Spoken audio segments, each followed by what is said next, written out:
time for the Midday News. It's November 5, 2024. I'm Ramon Gordon. Thanks for joining us. Sections of Jamaica are experiencing the effects of Tropical Storm Raphael, which passed just southwest of the island on Tuesday morning. The storm is expected to move near or over the Cayman Islands on Tuesday night before approaching Cuba on Wednesday. Locally, schools and government offices are closed. Early reports reaching our newsroom on Tuesday indicate flooding across the corporate area and other parishes as intermittent rains persist. The footage you're now seeing shows floodwaters in Troja, St. Catherine and the Bogwalk Gorge, which is now closed. There's also a deluge in Lime Hall, St. Anne, where rivers are rising. However, some remain undeterred by forecasts of continued rains. Here's footage of rafters at Great River Rafting in Hanover. Government agencies and representatives are urging caution as Jamaica continues to feel the impact of Tropical Storm Raphael. West Central St. James caretaker Dr. Andre Houghton, recently in Mount Salem, advised residents to exercise caution. And since 2018, we had a major flooding here in Montego Bay, and since then, no major work has been done to our drainage system. We have to be vigilant this hurricane season. We have to make sure that we take all the precautionary measures to ensure that our families, our friends, and our children are safe. CVM News has received reports of agricultural losses in St. Elizabeth due to Tropical Storm Raphael. Unconfirmed reports also indicate that a market in the area has sustained some damage. This comes after Hurricane Beryl caused an estimated $4.73 billion in losses to Jamaica's agriculture sector, with St. Elizabeth among the most affected parishes. Still on storm news, the Jamaica Public Service Company, JPS, reports that some customers are currently without electricity due to heavy rains and strong winds from Tropical Storm Raphael. JPS President and CEO Hugh Grant says it's still too early to assess the full impact of the storm on the electricity network as the island continues to experience severe weather. The outages are mainly affecting customers in southern and western parishes.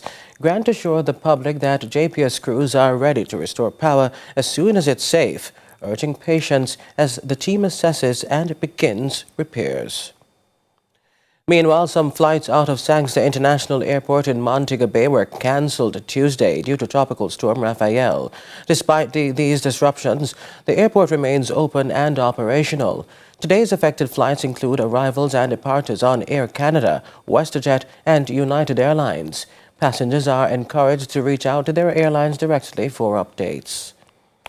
And with the country currently experiencing effects from Tropical Storm Raphael. This update from Principal Director for the Meteorological Service of Jamaica, Evan Thomas, on Sunrise, saying the worst of the storm has passed. Raphael, as you say, is a tropical storm. It's still south of Jamaica. The center of the system is actually still south of Jamaica, but it's very close to the southwestern coastline as we speak. It's actually moving. It has passed just about the longitude of Treasure Beach in St. Elizabeth. So it's now moving past Negril in the west and expected to continue out over the Caribbean Sea towards the Cayman Islands. So it's more or less at its closest point in terms of the center of the system to Jamaica's southwestern coastline, and it is continuing to move in that general direction, which would take it away from us. But we have to bear in mind that there is a large band of showers, thunderstorms that are surrounding the system, and much of that is actually located to the north and east of the system, which is what will continue to impact us during the course of today. As you just heard in that clip, he says there's still a large band of showers, so rainfall will likely persist. It will be throughout much of today. It's even possibly going into tomorrow morning, and we'll be continuing to monitor so that we can advise appropriately. But as we see it now, for much of today, we're going to be continuing to experience the heavy showers and thunderstorms associated with the system. We also could get some strong gusty winds, especially with our thunderstorms. We are likely to experience strong gusty winds there, but the most impact of tropical storm force winds will be over sections of Westmoreland, St. Elizabeth. We are 5 days into Local Government Month. Leaders from the Local Government Ministry, joined by mayors, councilors and other local officials, launched a series of activities to strengthen communities and promote disaster preparedness. Here's Rahim White with more. The opening service for Local Government Month was filled with reflection and a renewed commitment to resilience, especially with the recent weather forecast on everyone's mind. As Jamaicans face the possibility of severe weather in the coming days, Minister of Local Government Desmond McKenzie took the opportunity to stress the importance of being prepared. And this morning we gather to commence officially the celebrations of Local Government Month for the year 2024. Against the backdrop of a number of events, I want in my brief remarks this morning to raise the concerns that I do and most of us as Jamaicans do with the latest weather forecast, Evan. In his address, Minister McKenzie noted that Jamaica has barely recovered from the last rounds of storms, and with recent forecasts suggesting more turbulent weather ahead, he called on all stakeholders to take disaster preparedness seriously. He also emphasized that this responsibility lies not only with government agency, but with each individual. I believe it is something that is of real concern for all Jamaicans. We are just getting out of burial, and we are hoping and praying sincerely that the next couple of days will not create much dislocation. I believe that the team of Local Government Month, working, facing the future together, speaks about our personal responsibilities when it comes on to disaster preparedness. In response to the looming weather, the minister encouraged Jamaicans to keep faith, noting how fortunate the country has been compared to other regions recently devastated by storms. While reflecting on international news, he urged citizens to pray for continued protection and safety. It is not just the efforts of the Office of Disaster Preparedness and Emergency Management. It is not just government's responsibility, but it is all of us collectively to ensure that we listen to the public announcements. We take the necessary steps to ensure that we make ourselves safe. Rahim White, CVM News. And CVM St. James correspondent Kingsley Thomas has been roving around Montego Bay this morning and filed this report. Thank you. From the city that never sleeps to a partial ghost town, Montego Bay and surrounding communities of St. James are pretty quiet this afternoon. I took to the streets early this morning and found most businesses shuttered and streets empty except for the daring few or those who must, like myself here. It was basically a ghost town here in Montego Bay. We looked at some of the troubled spots like the North Gully area of St. James Street where this is prone to flooding. Even in normal raining condition, this area will flood. While the people on the streets, they were too busy to talk to us. Fishermen at the Montego Bay fishing village along the Howard Cook Boulevard were in high spirits. So you don't know what they are, man. I go easy. We say, all the boat them come out of water. You don't know me general because they are going right at the storm right now. So you don't know. After a storm, there must be a calm, so you know the storm must go on one day. You see, man, say, prepare for the worst, man. So you don't know my boss, man. Because they are going to top see me general. I'm not going to see you now. Because the boat pull in. And somebody going to know people are dead off. So we have to just secure yourself and watch where they go on and cool out, you know. Yeah, man, and prepare for the worst, you know. Just there, we cool out cards. You don't know, so we can't go up and see. We have to just go and look out and drink too. You know, and just say easy. We looked at Pier 1, another troubled spot, pretty quiet. The Hip Strip, pretty quiet, except for these two, deep blue and pretty. That's what the sea looks like today. The police are out keeping a watchful eye on things, nothing much to watch. From above, we took another look, a last look, reporting from Montego Bay. Kingsley Thompson, CVM News. It's time for a quick break. Stay with us. Our discussion segment is next.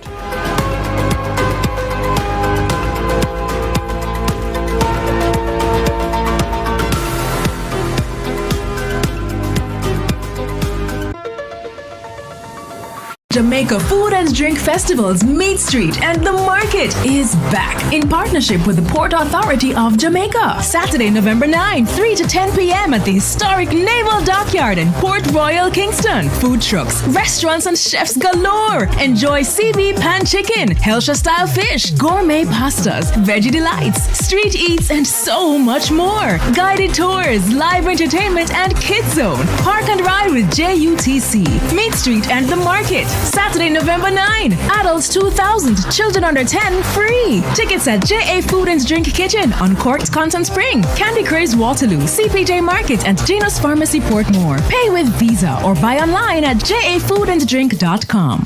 Our days get a little complex sometimes. Often so many things make sense, yet so many do not. We are being intentional about giving prominence to the big stories in order to clarify and enlighten. Lead Story explains who, what, when, where, why, and how. Lead Story with George Davis, weekdays at 6:30 p.m. on CVM TV.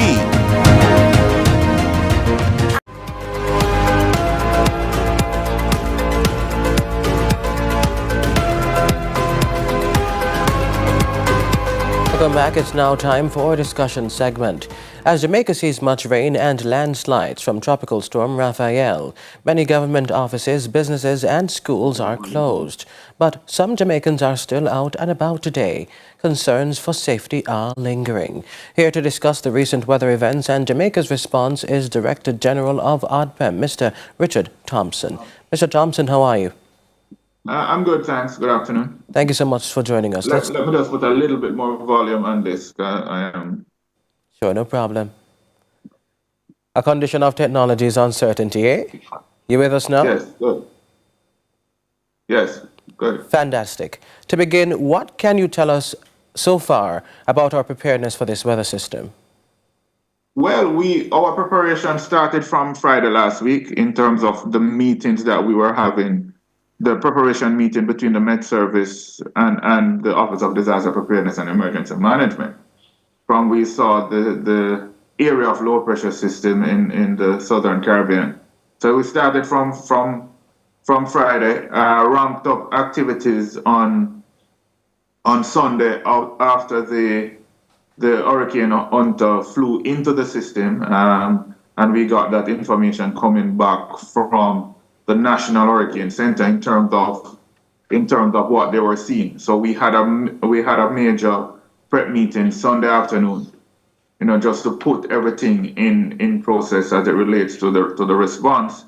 And then on Monday, based on where we were, our recommendation for the activation of the National Emergency Operations Center, which was done when that recommendation went to cabinet.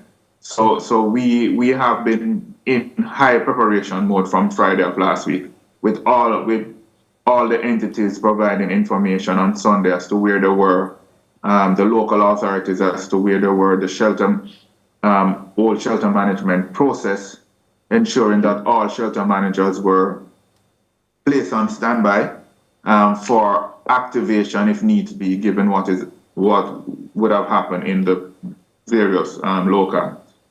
Mr. Thompson, I have to ask your reaction here. We see that for several persons it is business as usual. Jamaicans, some in Hanover, are rafting even. What are your thoughts on this and other activities that may be quite dangerous? Well, that is quite dangerous, and that is really surprising, because what we have been saying to persons, once we are at hurricane warning, hurricane watch, going into hurricane warning, tropical storm watch, going into tropical storm warning, flash flooding as well, we are always saying to persons, exercise all the necessary precaution that is required and stay in where best.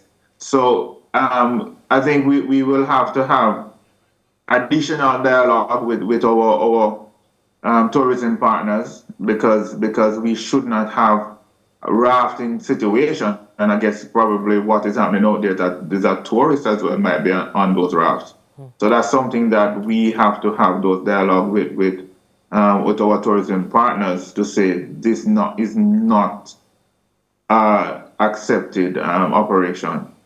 Very well. Given the current situation, because we don't want a situation where persons lose their lives because we were not vigilant as operators in general in terms of the precautionary measures that has to be applied. Correct. Now, Mr. Thompson, are there any reports of marooned communities due to the landslides we've heard of? And are there any rescue activities that are currently underway because of it? Well, no rescue activities. There are some areas in Glengoff. There is an area up in rural St. Andrew that there is landslides. So those communities are currently the roads are impassable. So the National Works Agency will be doing the necessary work to get those communities to give back access to those communities. There's a particular community from Golden Spring going into Mount Erie. That road broke away even before the advent of Raphael. So the National Works Agency will be doing work there to see how best they can restore that area. But the other area is really just to clear the landslides that are there now to give the community access. How long do you presume that will take? Or is it early hours? It is early hours still. We would have to get that information coming from the National Works Agency in terms of where they are with those clearance. The minor ones, we should not go beyond, say, tomorrow, based on how the National Works Agency tend to carry out their operation. The major one, those have to be engineered. You would have to have engineering assessment done on those areas to determine how soon that those can be repaired. So that one you will get those information coming from the experts at the National Works Agency. Fantastic. Thank you so much. I have to ask, what policies have been implemented to improve disaster preparedness, as mentioned at the recent town hall? Well, the policies is a green paper currently, and the town hall is those public consultation where we get the general public involved and ingrained into our disaster processes to give the necessary information, look at the current policy, give additional information so the adjustment can be made. So those information now will go back to our cabinet and then onwards to Parliament for us to now move from a green paper to a white paper. So what we're looking at is what is happening in our local space in Jamaica, what is happening in terms of all those international movement as it relates to disaster management and all those international agendas that we have signed to, and what we need to have happen for our people in Jamaica to ensure that we're keeping them safe and we are building resilience as a country. So that's what the policy is focused on, and we are currently now at those public consultations to ensure that we're getting the general public a part of the process, and then we have collective buy-in in terms of our national disaster risk management agenda. Very nice. To close, I have to ask, I want you to describe for our audience the collaboration that exists between ODPEM and the Met Service of Jamaica. What does it look like, and what would you like to see going forward? Well, the collaboration is always great. For Met is the lead on hydrometeorological events